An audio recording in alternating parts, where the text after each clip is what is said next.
आज हम जो मेडिसिन डिस्कस करेंगे उसे सर्जन्स नाइफ बोला जाता है क्योंकि ये पेशेंट को सर्जरी के बगैर ठीक करती है। So hello everyone, myself doctor Preeti, welcome to revive homeopathy. Yes, today we will discuss homeopathic medicine silicea. So let's started.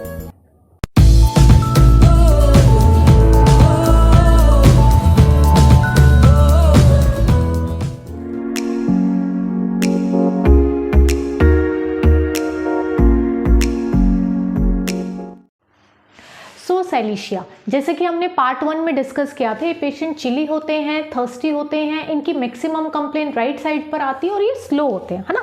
अब ये पेशेंट कोल्ड के लिए बहुत ज़्यादा सेंसिटिव होते हैं, है ना। थोड़ा सा भी टेम्परेचर चेंज हुआ या मौसम चेंज हुआ तो इनको तुरंत जो है इनका गला खराब हो जाता है, इनको ठंड लग जाती है और हर बार ठंड में इनके टॉन्सिल्स इनलार्ज हो जाते हैं, हार्ड हो जाते हैं, राइट। नाउ सिलिशिया चाइल्ड, इन बच्चों का जो सिर होता है वो बॉडी के कंपैरिजन में लार्ज होता है, बड़ा होता है, ठीक है। और इनके जो हाथ या पैर हैं वो बहुत दुबले पतले होते हैं, तो इनको देखकर ऐसा लगेगा कि जैसे ये पुअरली नरिश्ड है, इनको खाने को ठीक से नहीं मिल रहा है, लेकिन ऐसा नहीं होता। सिलिशिया की डाइट अच्छी होती है, वो ठीक से खाता है, लेकिन फिर भी वो इतना दुबला पतला दिखता है। क्यों? क्योंकि जो फूड है वो एसिमिलेट नहीं हो पा रहा, प्रॉपरली फूड एब्जॉर्ब नहीं हो पा रहा। क्यों? क्योंकि ये बच्चे जो है वार्म कंप्लेन से सफर करते हैं, है ना। अब इन बच्चों की कितनी भी आप डीवॉर्मिंग क्यों ना करा लो, मींस कितने भी आप इनको कीड़े मारने की दवाई क्यों ना दे लो, ये बार बार जो है इनको कीड़े होते ही रहते हैं, है ना।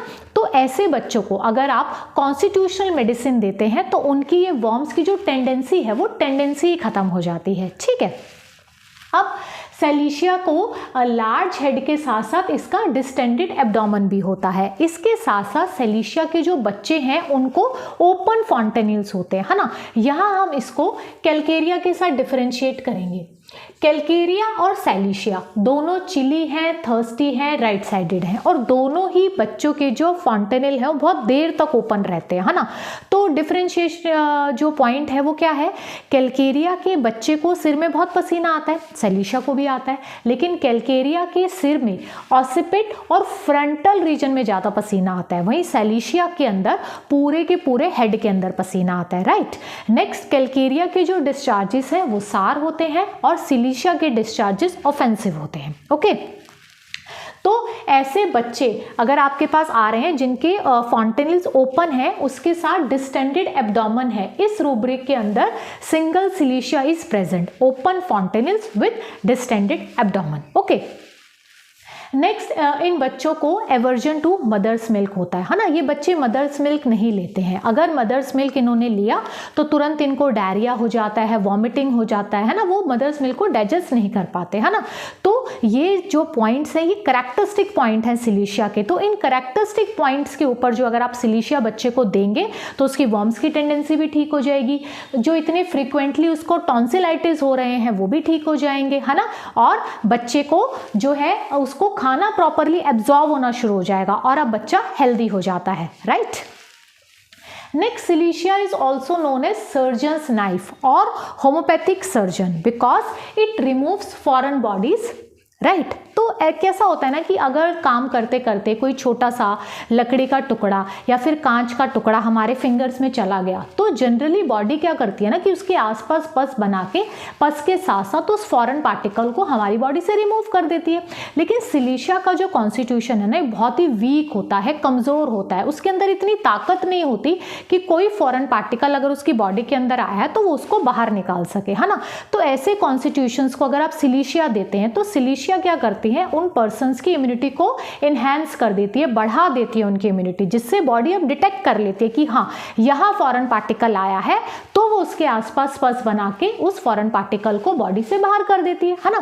जैसे फॉर एग्जांपल इंसेक्ट बाइट के केसेस में अगर इंसेक्ट ने बाइट किया और उसने अपना डंक वहीं पर छोड़ दिया, है ना, वो बहुत ही पेनफुल कंडीशन होती है। तो ऐसे केसेस में अगर आप सिलिशिया उस पर्सन को दोगे तो सिलिशिया जो है उस डंक को बाहर निकाल देती है ना। तो ऐसी कंडीशन जहाँ पर एक कट लगने की नीड थी, है ना, जहाँ पर नाइफ की जरूरत थी कि चीरा लगाकर उस डंक को बाहर निकाला जाता, वहाँ पर सिलिशिया ने वही काम, नाइफ का काम बगैर नाइफ के किया, तो इसीलिए इसको सर्जन्स नाइफ बोला जाता है ना। तो ऐसी बॉडी में कहीं पर भी अगर कोई कोई भी अगर घाव बना है और वहाँ पर जो है वो ठीक से पक नहीं रहा है ना, कोई भी फॉरेन पार्टिकल गया है और वो ठीक से पक नहीं रहा है, तो उसको पका के उस फॉरेन पार्टिकल को बाहर निकालने के लिए सिलिशिया बहुत यूजफुल है ना। अब ऐसा होता है सिलिशिया का कॉन्स्टिट्यूशन ना, इनकी बॉडी बहुत ही वीक होती है, तो इन पर्सन्स को अगर कहीं भी छोटी से भी कोई अगर चोट लगी ना, तो वो चोट बहुत जल्दी पक जाती है और फिर वो जल्दी से ठीक नहीं होती है ना। अब जैसे कोई चोट अगर लगी है ना, तो उसके आसपास की जो स्किन है वो बहुत ही हार्ड हो जाती है सिलिशिया के अंदर, और उसके ऊपर एक पतली सी ट्रांसपेरेंट सी लेयर आ जाती है स्किन की, तो एक प्रॉपर जो नॉर्मल स्किन की लेयर है वो नहीं आती है ना। तो इसीलिए सिलिशिया के जो घाव है वो भरते नहीं है ना। तो इन पर्सन्स को जब सिलिशिया दोगे तो सिलिशिया क्या करेगी, उसका जो इतना पुराना घाव होता है उसमें अच्छे से पस बना देगी, फिर वो सारा पस बाहर निकल जाएगी और फिर उसके ऊपर नॉर्मल स्किन आ जाएगी है ना। तो इस तरीके से बॉडी में किसी भी पार्ट पे अगर बॉयल्स हो रहे हैं, एब्सेस हो रहे हैं, या कोई जो घाव है वो पक रहा है लेकिन पक के पस उसके अंदर से नहीं निकल पा रही है, तो इन केसेस में सिलिशिया बहुत यूजफुल है ना। अब यहाँ पर हम एक और इम्पॉर्टेंट पॉइंट डिस्कस कर लेते हैं। जैसे अभी देखा कि सिलिशिया रिमूव्स फॉरेन बॉडीज, तो यहाँ पर कुछ कॉन्ट्राइंडिकेशंस भी हैं जहाँ पर आपको सिलिशिया नहीं देना है। जैसे वो पर्सन्स जिनको पेसमेकर लगे हुए हैं है ना, या फिर स्टंट्स डले हुए हैं, या ऐसे पर्सन्स जिनको कंपाउंड फ्रैक्चर हुआ है और वहाँ पर उनकी बोन को सपोर्ट करने के लिए बॉडी के अंदर रोड डाली गई है, तो ऐसे पर्सन्स अगर सिलिशिया कॉन्स्टिट्यूशन नहीं है तो ऐसे पर्सन्स को आपको सिलिशिया नहीं देनी है, क्योंकि यहाँ पर सिलिशिया कॉन्ट्राइंडिकेटेड है ना। सेकेंड कंडीशन, ऐसे पर्सन्स के अंदर जिनको टीबी है ना, तो टीबी के अंदर क्या होता है ना कि जो ट्यूबरकल्स होते हैं वो लंग्स के अंदर जो है ट्यूबरकल्स बन जाते हैं। तो अगर तो पेशेंट सिलिशिया कॉन्स्टिट्यूशन है तब तो अगर आप उसको सिलिशिया दे रहे हैं तो सिलिशिया उसको ब्यूटीफुली क्योर करेगा उस पेशेंट को। लेकिन अगर वो पर्सन सिलिशिया नहीं है तो डॉक्टर केंट ने भी अपने बुक में मेंशन किया है, तो तब आपको सिलिशिया उस पर्सन को नहीं देनी है, वो उस पर्सन को हार्म दे सकती है ना। तो इसीलिए मैं आपको हमेशा बोलती हूँ कि कभी भी कहीं से पढ़कर या सुनकर आपको होम्योपैथिक मेडिसिन नहीं लेनी चाहिए है ना। It is very dangerous to be self medicated. हमेशा आप अपने आसपास के होम्योपैथी डॉक्टर को कंसल्ट करें, खुद से कभी भी होम्योपैथिक मेडिसिन नहीं लेनी चाहिए, राइट। नेक्स्ट, जितने भी डिस्चार्जेस होते हैं सिलिशिया के वो बहुत ही ऑफेंसिव होते हैं, बहुत स्मेल आती है उनके अंदर से है ना, चाहे वो स्टूल हो, स्वेट हो, पस हो, कोई भी डिस्चार्ज हो है ना। अब सिलिशिया को सिर पे, हाथों पे और पैरों पे ना बहुत ज़्यादा पसीना आता है ना, और इस पसीने के अंदर से बहुत ज़्यादा बदबू भी आती है।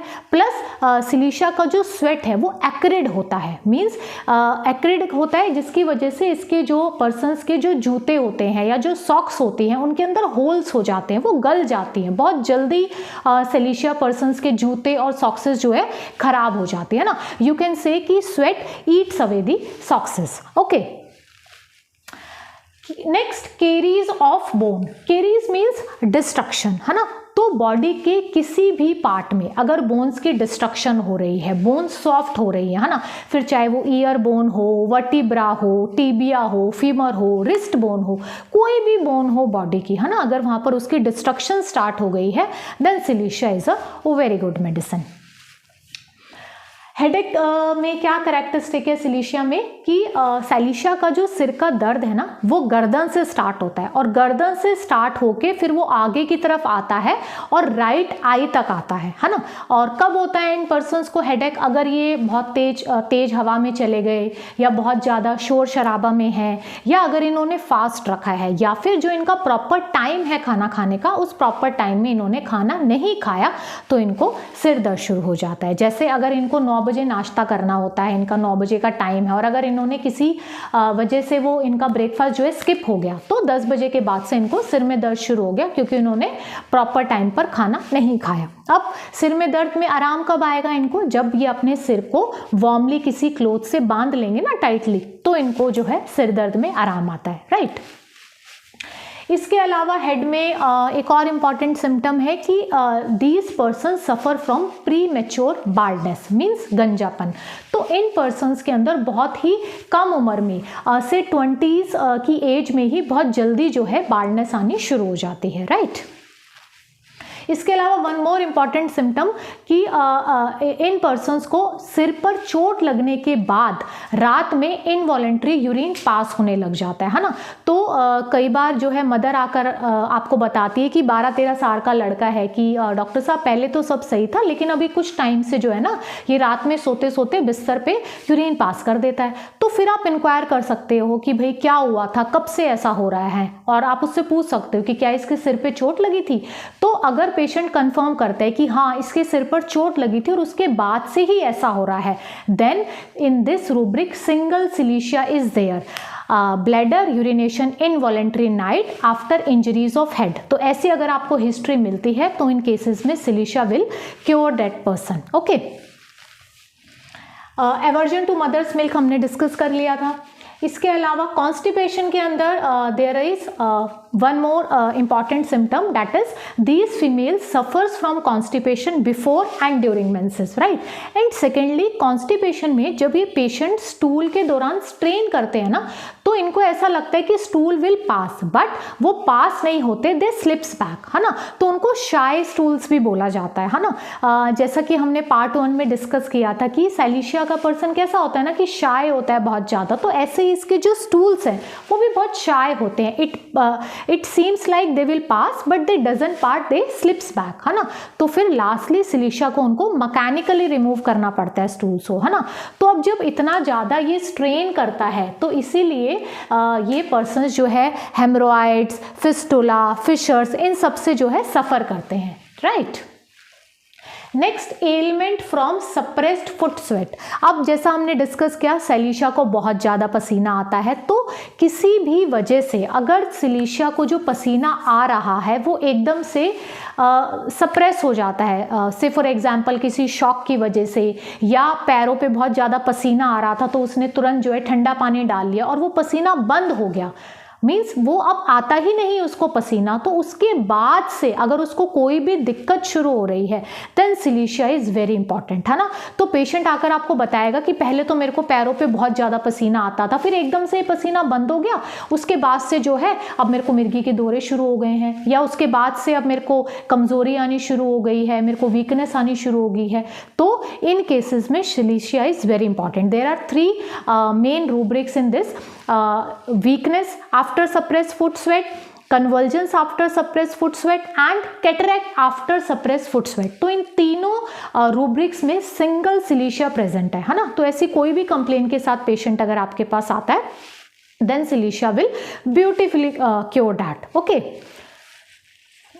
इसके साथ जैसे कन्वर्जेंस के साथ अगर कोई पेशेंट आ रहा है तो कन्वर्जेंस में सिलीशिया कब इंडिकेटेड है? फर्स्टली जब इन पेशेंट्स को कन्वर्जेंस आने वाले होते हैं तो उनको बहुत ज़्यादा ठंड लगनी शुरू हो जाती है, they feel chilly before the attack. And secondly characteristically इनकी जो कन्वर्जेंस है वो लेफ्ट आर्म से जो है स्टार्ट होती है, ठीक है। तो ये करेक्टरिस्टिक है कन्वर्जेंस की।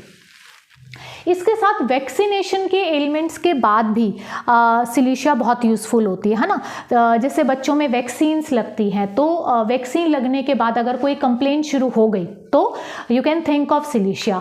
तो वैक्सीन के बाद जो प्रॉब्लम्स आती है इसमें बहुत सारी मेडिसिन्स हैं जिसमें सिलीशिया भी एक है। Okay, next, coldness of painful part. अब सिलीशिया को अगर बॉडी में कहीं पर भी दर्द हो रहा है ना, तो क्योंकि ये इतना चिली पेशेंट है, इसको इतनी ज़्यादा ठंड लगती है, तो जहाँ पर भी इसकी अगर बॉडी में कोई कंप्लेन हो रही है या इसका कोई भी बॉडी पार्ट दर्द हो रहा है तो उसको अगर आप टच करेंगे ना तो बहुत ज़्यादा ठंडा महसूस होगा आपको, बहुत ज़्यादा ठंडा होता है वो पार्ट जहाँ पर इसको दर्द हो रहा होता है, राइट।